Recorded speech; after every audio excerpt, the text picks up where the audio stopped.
Slow-speed chases are nothing new to us, but from the start, this one was difficult to watch, knowing that on board this school bus were children, frightened children.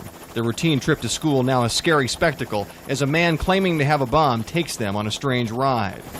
After leading a pack of 50 or more police cars across the MacArthur Causeway, some units blocking off streets, others leading the way, the bus winds through South Beach. Eventually, turning right on Ocean Drive, heading toward the suspect's destination, Joe's. It is there that everything changes. The tense procession grinds to a halt. The bus, too large to navigate the narrow turn from Biscayne Street to Washington Avenue smoothly, just creeps along. And then, as you'll see in just a moment, the bus will come to a stop. It became clear the hijacking was close to an end when officers moved up and hunkered down behind a nearby car. You can see that in the upper left of the screen. And then moments later, as a police helicopter circles above, it ends. Officers charge the bus. One jumps on board. Shots are then fired. In a matter of seconds, the hijacker, Nick Sang, is dragged out and onto the ground. Then the children are rushed off the bus. Their ordeal finally over. From the air, you can see just how far police dragged Sang. His covered body is a good 50 yards from where the bus stopped. And in one final bit of irony, in order to complete their interrupted trip, the children and the driver took one more police-escorted bus ride, this one home to Blue Lakes Elementary.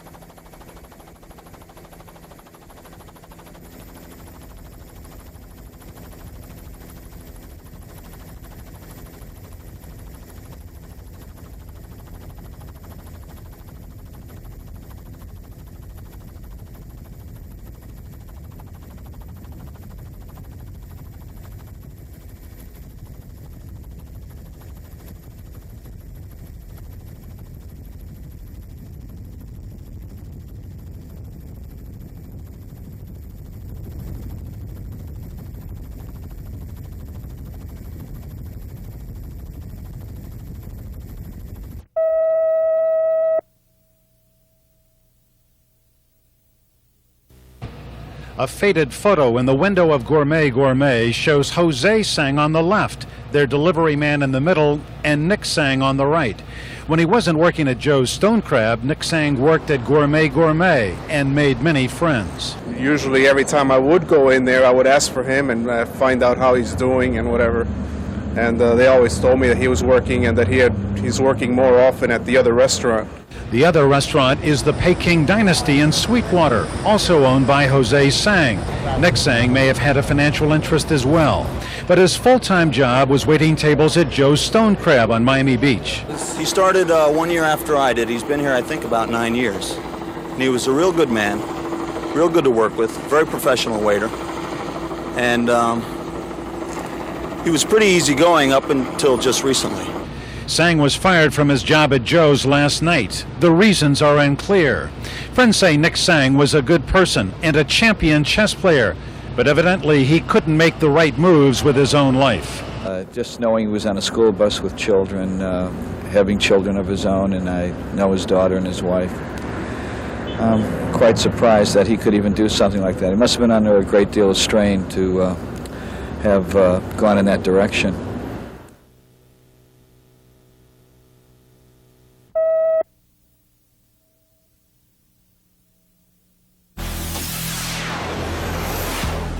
Early reports indicate this was a nearly perfect operation, a case of training coming together the way the book tells it to. The ride through the county and the cities with police cars marked and unmarked out in force. You don't want any other people involved other than police personnel, and the bus and the people in it are in it. Lieutenant Mike Perez trains his Miami SWAT officers for crises like these, though they've never had one involving a bus. We train for different types of scenarios, but I would say 9 times out of 10, things happen that you haven't trained for. The officer who threw a cellular phone into the bus allowed for the possibility of negotiations. Communication with the assailant is number one, because you don't know what he wants, where he's going, and once you open up communication, if he's talking, then you let him talk and you wait. Once the bus parked at Joe's, breaking the back windows drew the hijackers' attention away from the front door, where sharpshooters positioned themselves perfectly. The subject was above them. They could shoot up, and if they missed, the bullets would fly harmlessly through the ceiling. If you're going to do something, you do it as quick and as fast as possible. And, you know, tactics, you can practice them all you want, but sometimes things happen, and you do your best. This is considered a win. Well, they always second guess you, and they'll be second guessing us forever, but without us, you know, what is this community going to come to?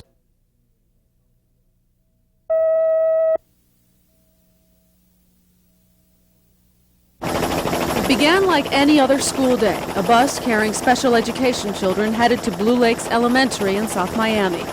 But this day would quickly turn into an unforgettable one for the children. Their bus was hijacked. Police quickly made contact with the hijacker by radio and cell phone. They say 42-year-old Catalino Sang, more commonly called Nick, told them he had a bomb strapped to his waist and threatened to blow up the bus. He was carrying a device on the bus that he was threatening that was an explosive device. We didn't know if it was a bomb or not. Sang told police he had a grudge with the IRS and wanted the driver to take him to the nearest office. After leading a convoy of police cruisers down 2 major highways, Sang changed his mind and decided to go to Joe's Stone Crab restaurant on South Beach. He'd worked there as a waiter, but was fired 2 days ago. When the bus finally came to a stop in front of the restaurant, police tried to negotiate with Sang, but it didn't work. And as you're about to hear, the confrontation ended in gunfire. Outside of the bus, when he exited it, shots were exchanged. The subject fell. Sang was killed, his body dragged to an alley by SWAT teams who still feared he might be wearing a bomb. But all police found on Sang's waist was a breathing apparatus he had taken from one of the children. And I'm very happy that everything is over and they're saved. But as a parent, I was very concerned, and I pray that it doesn't happen again. One child was hurt by broken glass, and a teacher's aide was also bruised, but not seriously. Parents and teachers alike were very relieved the tense situation ended without serious injury to the children. It's unbelievable. You can't believe that someone would do this such a thing. It's not, you know, it's out of their mind.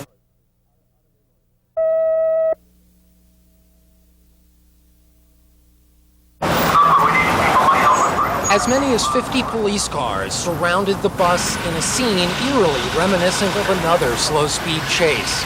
Moving along highways choked with rush hour traffic, the bus from Blue Lakes Elementary School headed east on 836, then onto 395, and out the MacArthur Causeway to Miami Beach.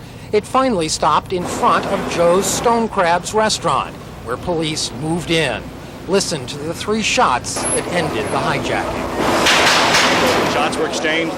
The subject fell. He was dragged into the alley because of the device that he had on his person. Police moved in and carried off the children. They were not seriously hurt, but seemed badly shaken. A couple were stained with blood, hit by flying glass from a stray gunshot. The man responsible for their nightmare lay dead in an alley behind Joe's, where police had dragged him in case the bomb he claimed to be carrying went off. The bomb squad later determined there never was a bomb. I was scared to death. I died. I didn't know what to do. I was right in the middle. At that point, they cleared me out of there. The man on the bus was Nick Sangs. Staffers at Joe's restaurant say he was a waiter fired just 2 days ago after a dispute with one of his bosses. Late this afternoon, the bus was driven away, and the body of Nick Sangs was removed, and along with it, any chance of understanding why this happened. From Miami Beach, I'm Rad Berkey for the Florida News Network. From Miami Beach, Rad Berkey for ABC News. From Miami Beach, I'm Rad Berkey, News 2, Houston.